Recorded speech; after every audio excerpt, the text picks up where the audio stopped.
Most women past 50 walk right past the moment a man starts falling for them, and it has nothing to do with being unaware or slow to notice. It's simply that the signals have changed shape. He isn't going to flash a wink and tell you how beautiful you are. He won't come out and say, "I'm into you," or ask you straight out if you'd like to grab a drink. What he'll do instead is say something quiet, something almost throwaway, the kind of line that sounds like nothing at all on the surface but is actually carrying real weight underneath. It's a door opening softly, and if you don't walk through it, it closes just as softly without a sound. This is exactly how connection slips through people's fingers. You leave the conversation thinking, "He was nice." He leaves thinking, "She's probably not interested. Nobody did anything wrong." The moment just got missed because the message underneath the words never got picked up on. What we're going to look at here are 8 kinds of gentle, easy-to-miss questions that men ask when they're interested but not yet ready to lay their cards on the table. On the surface, these questions sound casual, even throwaway, but they're loaded with feeling. We'll go through each one and talk about how to answer in a way that shows you're open and present without coming across as eager or reading too much into things. Here's the thing about being past 50. You don't need to work harder at this. You just need to start paying closer attention. Once you start noticing, you'll catch things you used to miss completely. Warmth that used to sound like ordinary conversation. Interest that used to feel like nothing more than politeness. This is what attraction looks like when people get older. It doesn't shout. It moves quietly, in ways you might have written off before as just good manners. Let's start with the first one because it sounds so simple you'd never guess how much it's really asking. When a man says, "How old are you really?" He's not fishing for a number. He already knows you're not 30, and this isn't really a joke either. What he's actually trying to figure out is something much bigger. How do you wear your age? Do you sit inside it comfortably, or does it feel like something you're constantly trying to cover up? Is there still life and spark in you? Or have you gone quiet inside? He's watching to see if you claim it or shrink from it, and your answer tells him far more than any actual birth date could. If you laugh it off nervously, dodge the question, or crack some tired joke about getting old, he might still smile politely, but something in him quietly closes off. Because what he's actually looking for isn't youth. He's looking for a woman who feels like she's still fully living her life. The women who really shine at this stage aren't the ones chasing their 20s again. They're the ones who can meet a question like that with calm and a little spark, saying something like, "Old enough to know exactly what I want and young enough to still want it." Or maybe, "Are you asking for my age or my energy?" Answers like that carry ease and confidence without any strain behind them. There was a woman I heard about, in her early 60s, warm and graceful with this quiet magnetism about her. She told a story once about meeting a man at an outdoor concert. He was easygoing, kind, had that relaxed smile. After they'd been talking a while, he asked her, "How old are you really?" She laughed a little and said, "Old enough to know better than to answer that on a first meeting." He laughed too, but she noticed something shift in the air between them. Looking back later, she admitted, "I thought I was being witty, but I think I missed something." And she probably had.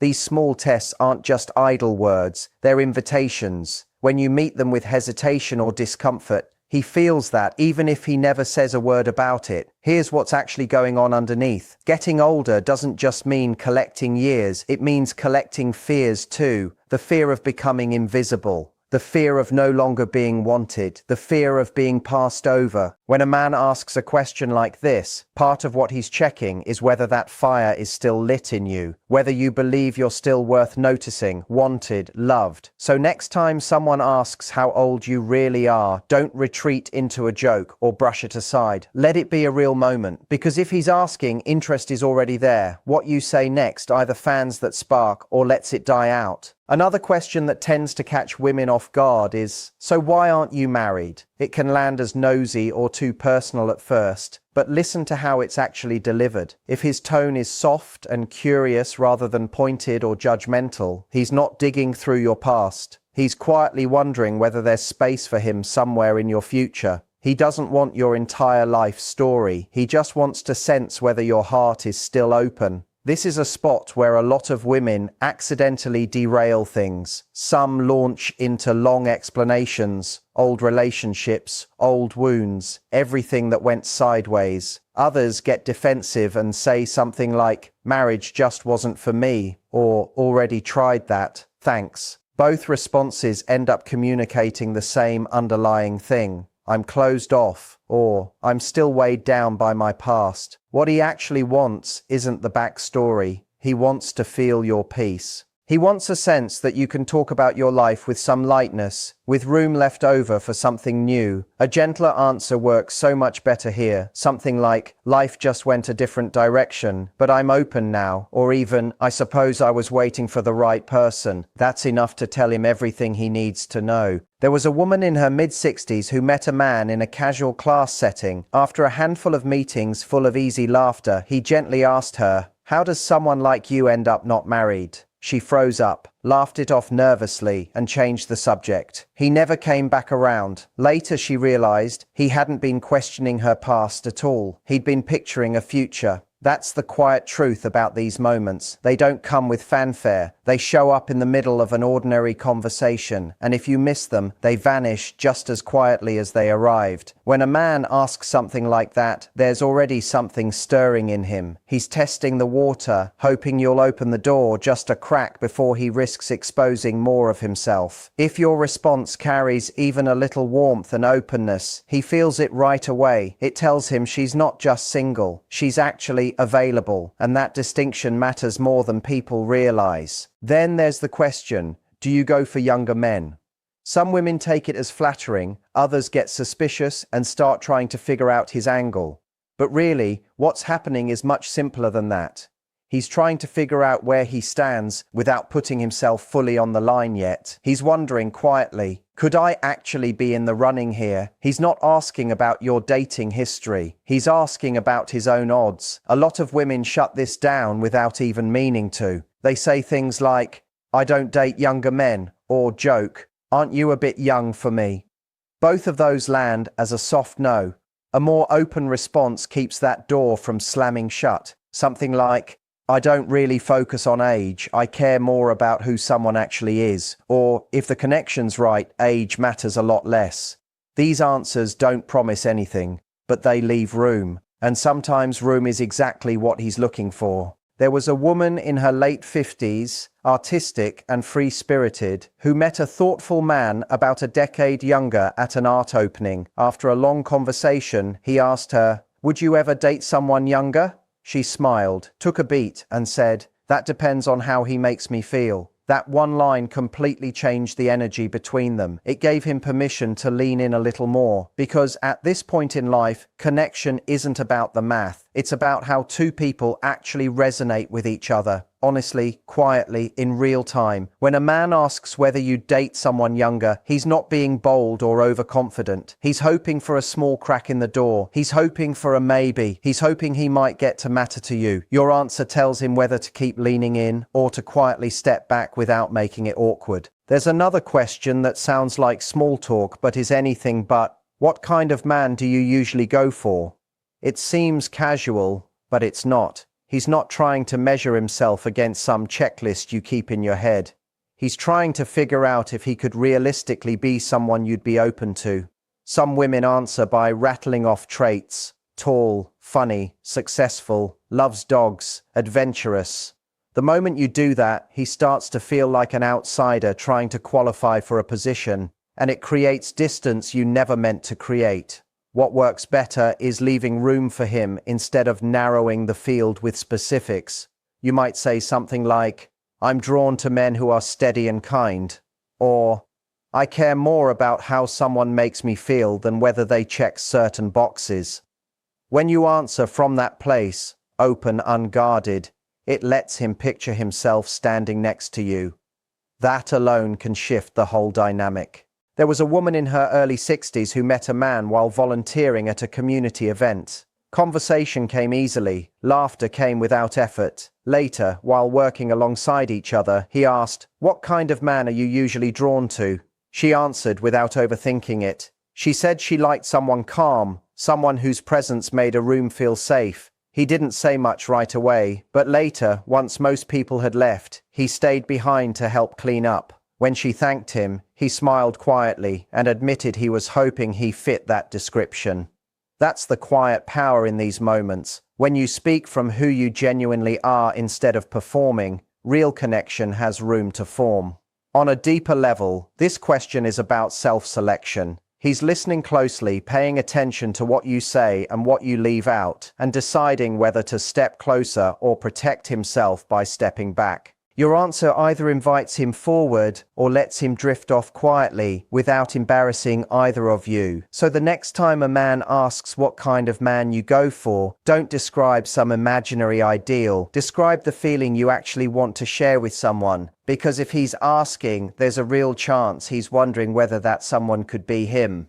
There's a lighter sounding question that carries more than it seems to. Something like, "Are you always this smooth?" It usually comes with a half smile or a soft laugh, and it feels like a compliment because it is one, but there's something underneath it too. When a man says that, he's not just flirting, he's acknowledging the chemistry between you two and quietly checking whether you're willing to stay in it. What he's really asking is, can you stay present with me right now? Can you hold this spark without pulling back or making it awkward? This is another spot where women often retreat without realizing it, brushing it off with something like "only on good days" or "must be the mood tonight." And just like that, the small flame he offered starts to fade. A better response is light but grounded. Something like, "Only when someone brings it out of me," or "I save that side of myself for people worth it." When your tone and body language communicate that you're here and not afraid of the moment, he feels it. He feels safe continuing to lean into the connection.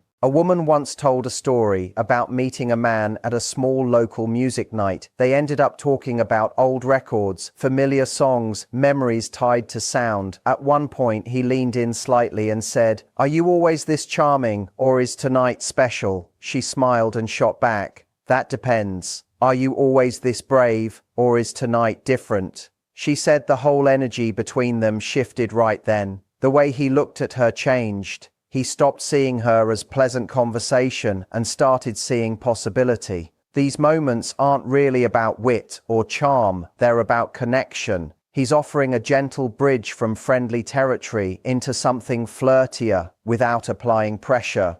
Your response tells him whether you're still emotionally available or whether you've quietly shut that door without meaning to. Psychologically, this kind of comment is a careful way for a man to test deeper interest. He's not overwhelming you, he's knocking softly. Your job isn't to impress him, it's just to stay present. So if he asks whether you're always this smooth, don't wave it away.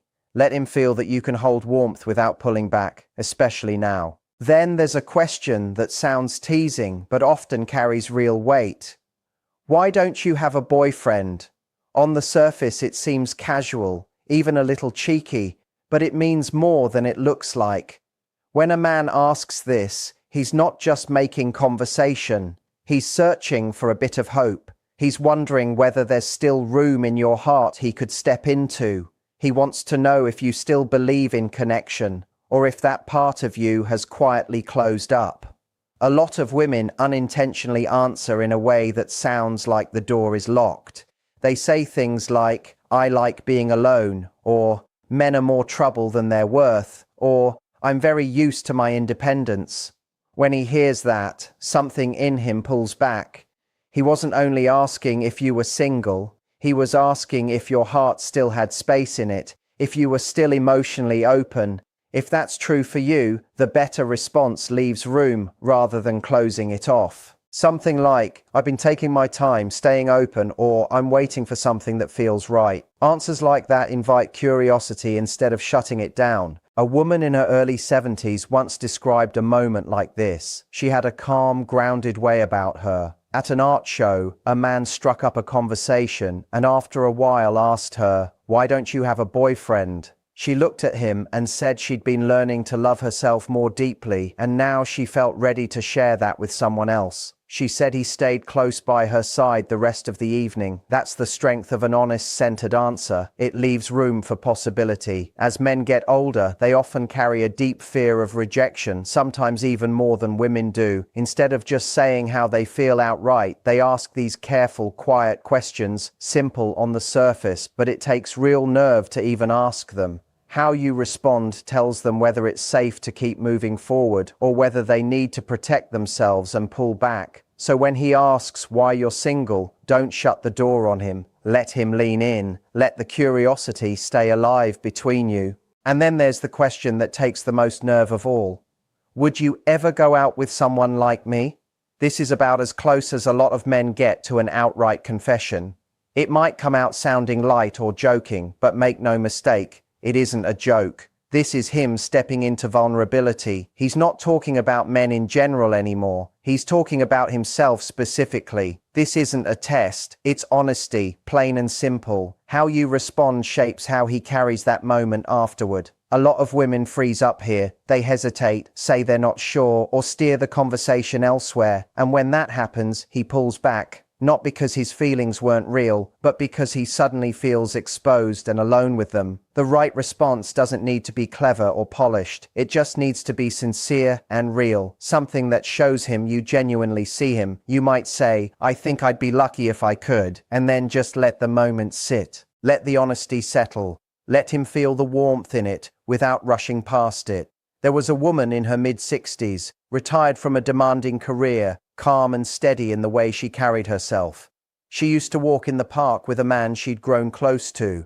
One evening, under a quiet evening sky, he asked softly, "Would you ever date someone like me?" She didn't answer right away. She looked at him and said, "I'd be foolish not to." He didn't say anything back. He just reached for her hand, and they kept walking. That's what these moments call for. Not clever lines, not charm, just plain truth, delivered gently. On a deeper level, this is the final opening, not some strategy or game, but a genuine moment of connection. He's not just flirting here. He's trying to find out if he still matters, if he can still stir something real in a woman like you. You're not being asked to promise him anything. You're only being invited to stay present with him. So if a man ever asks whether you'd go out with someone like him, remember it took real courage for him to say that out loud. Meet that courage with kindness and honesty, and he'll remember it. Not because you chased him, but because you truly saw him. And sometimes the clearest signals aren't spoken at all. They live in the space between the words, in the way he looks at you when the conversation goes quiet, in the way he lingers a little longer than he needs to without any real reason to, in how his expression softens slightly when you say something small but genuine. A lot of men, especially later in life, have learned to show interest without raising their voice, to express care without pushing too hard. And if you're not paying close attention, it's easy to miss entirely. Have you noticed a man leaning in just slightly while you talk, holding eye contact a beat longer than expected, smiling gently at something you said that wasn't even meant to be funny? None of that is by accident. These are quiet offerings, small signals meant to be felt, not spelled out. Then there are the physical cues, a hand resting near yours when there was plenty of space to keep distance,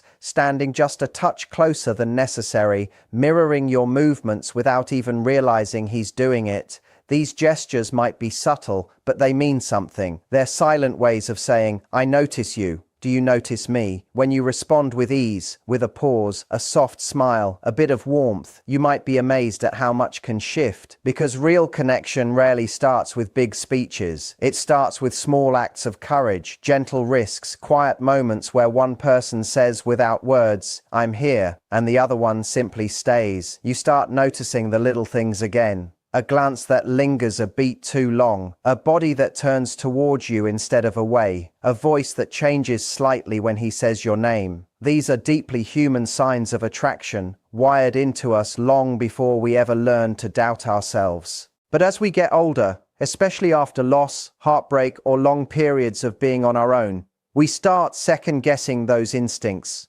We tell ourselves, "He's probably just being polite." But what if he's not? What if there's more in his eyes than simple kindness? What if the way he listens isn't just courtesy, but real curiosity, maybe even quiet admiration? What if his attention, quiet as it is his way of telling you that something in him lights up the moment you walk into a room? This isn't about guessing games or trying to read someone's mind. It's about returning to presence, allowing yourself to notice again what once came so naturally before life got heavy and fast and loud. At this stage of life, attraction rarely shouts. It doesn't demand your attention. It moves gently. It whispers. So here's a quiet invitation for you. The next time you're talking with a man, don't put pressure on yourself to find the perfect thing to say. Instead, really look at him. Notice how his eyes move when they meet yours.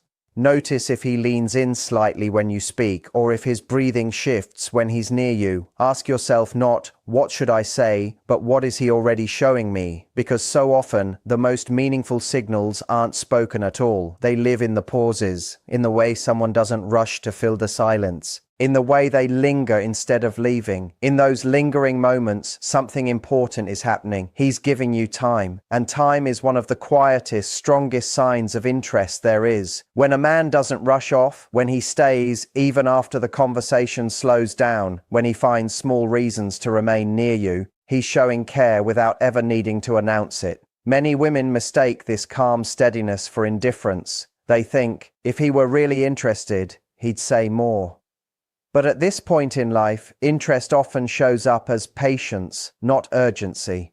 Notice if he asks gentle follow-up questions, not dramatic ones, just thoughtful ones, the kind that show he actually remembered something small you mentioned earlier, a detail about your day, a favorite place, something that mattered to you. When a man remembers, that's not an accident. Memory is attention held over time. It means you stayed with him even after you'd left the room. Also pay attention to how he handles your emotions. When you talk about something meaningful, does he soften? Does he slow down? Does he actually listen instead of rushing to fix things or interrupting? That kind of listening is its own form of intimacy. Sometimes interest shows up as quiet protectiveness, not control, just quiet awareness. He notices when you seem tired. He checks that you got home safely. He adjusts his pace to match yours. These gestures are small, but they're intentional. They say, you matter to me, without asking for anything in return. And then there's humor, not the kind meant to impress, but the easy shared laughter that just happens naturally. When a man laughs with you instead of at you, when the laughter draws you closer instead of creating distance, that's another quiet sign. It means he feels comfortable enough to let his guard down around you.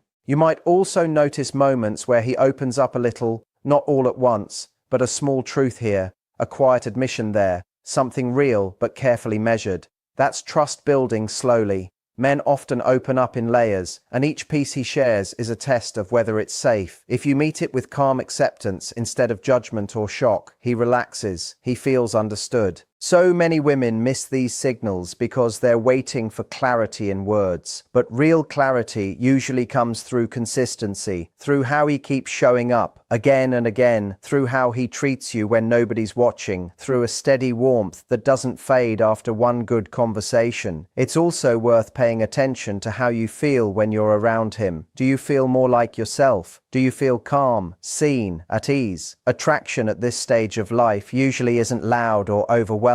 It feels grounding. It feels like ease. It feels like coming home to yourself rather than losing yourself in someone else. When you meet these signs with openness instead of fear, something beautiful starts to happen. You create space for connection to grow naturally. You're not chasing, you're not performing. You're simply staying available. And being available doesn't mean being vulnerable to getting hurt. It means being emotionally present, aware, and open. It means he's not just hearing your words, he's actually taking you in. So many men, especially at this stage of life, show care through steady attention rather than grand declarations. Learning to notice that steadiness and meeting it with your own quiet openness is where real connection at this age truly begins.